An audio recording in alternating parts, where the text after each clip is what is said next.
bawang, bawang sibuyas.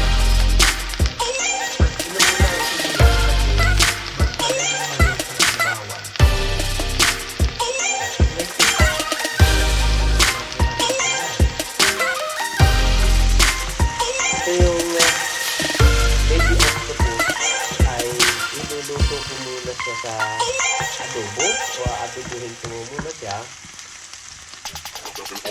Bago ko siya lalagyan ng harina sa isinito para maging calamares.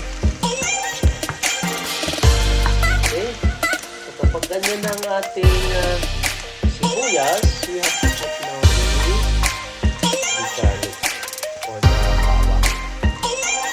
Bawang, yeah, isa rin sa nagpapasarap ng ating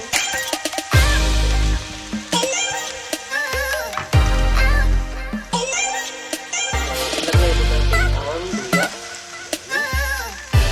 Tanggal na naman siya. Luya is also very good vegetable. Antioxidant. Luya, bawang, sibuyas are antioxidant ingredients to our dishes.